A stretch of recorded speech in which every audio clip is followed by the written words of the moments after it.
Welcome back to Next Up Haunted Adventures Reviews. Today we are reviewing Field of Fear. I'm Shelby.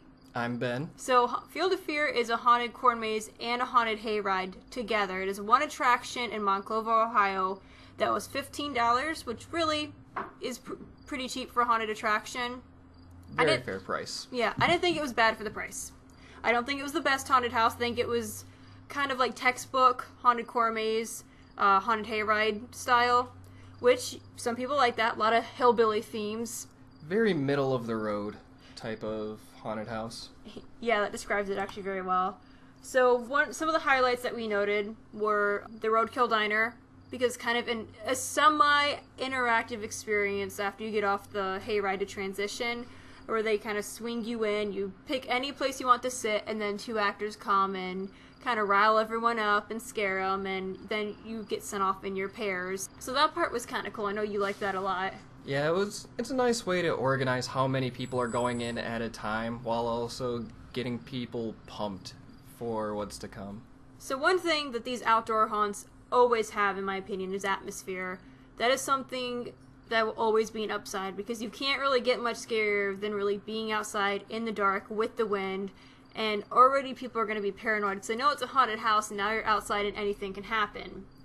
So that's always an upside. They did have the darkness area, which I liked. It's pitch black, and I'm pretty sure there was an actor in there, because someone was guiding me, but you can't see anything. You literally had to touch the walls, and I do like that. I like having to touch and really feel to find your way out of a room. And then the acting in some of the areas was really good. It was very in between the road for how the actors were. They were either really good or they were either standard to subpar. Some of them were kind of confused on what to do when we came across them, either because they just scared someone, or maybe they didn't really know what to do in general because we don't scare easily.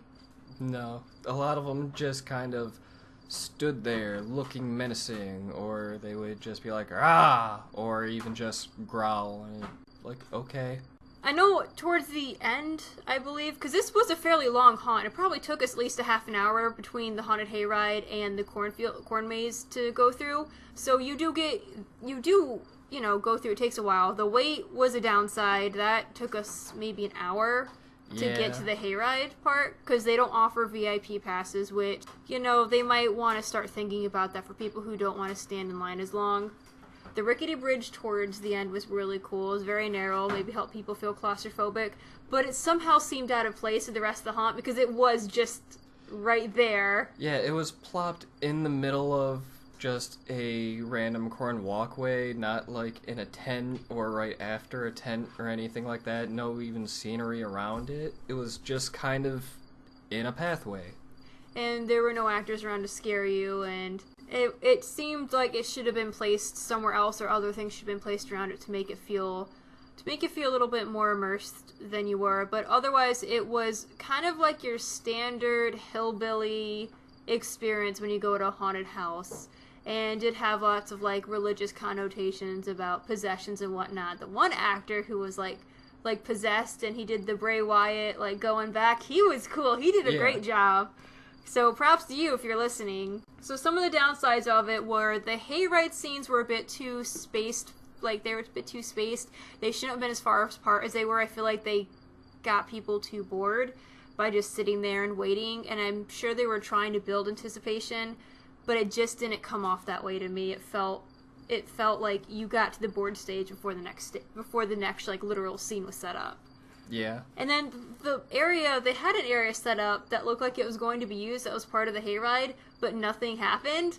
Yeah, everybody seemed confused on the hayride by that part. Everyone was expecting something to, like, explode or something to shoot out of something, but nothing happened. Yeah, it was just set up. There was nothing there. I think an actor ran out briefly, but that was it.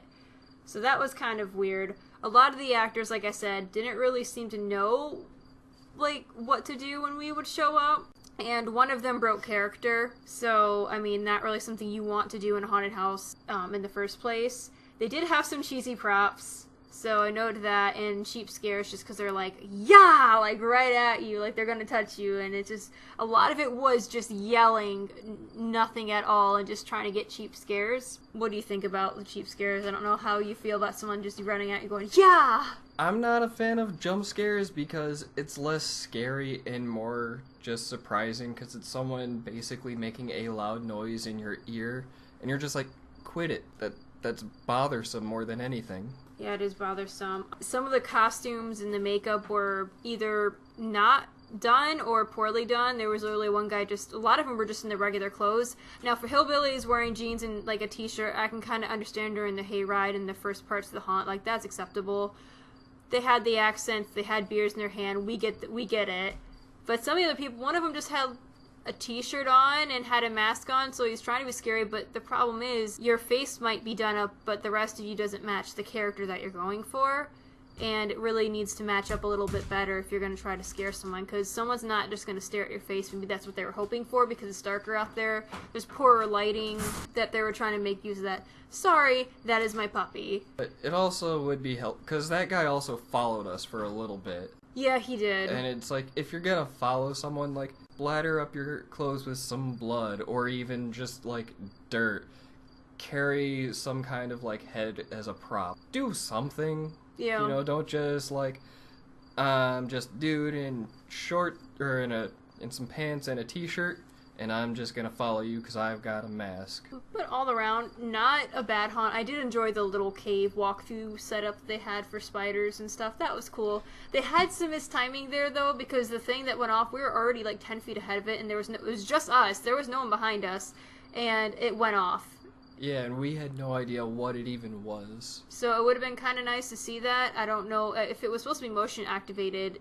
It really should have been, but nothing happened until we were like 10 feet away and didn't get to see what it was. Yeah.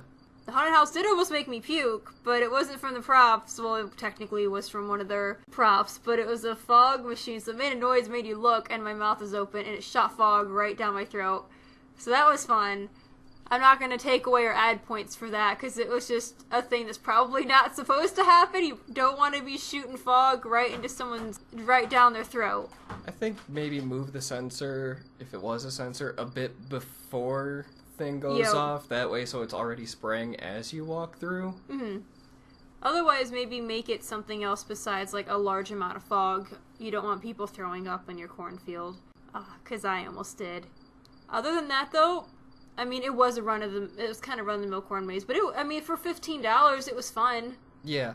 I didn't enjoy waiting, but, like, I don't generally enjoy waiting for haunted houses when it's cold out. So, I mean, that's just something you have to expect for haunted houses. You're gonna wait. Yeah. And maybe consider selling VIP passes for people who don't want to wait. That might be something in the future to consider. Might make you more money, too, because I'd like them to stay around, see what more they can do. It was fun. It wasn't far a drive. If you're within, like, probably half an hour, 40 minutes, I'd recommend it. Yeah. I mean, one of my only suggestions would be a bit more interactivity. Yeah, bit more interactivity. Maybe get some better costumes, makeup, maybe train actors or choose ones that have more experience, and you could do a really good job. So, until then, I think that wraps up that review. I believe so. Alright, until next time, bye! Goodbye.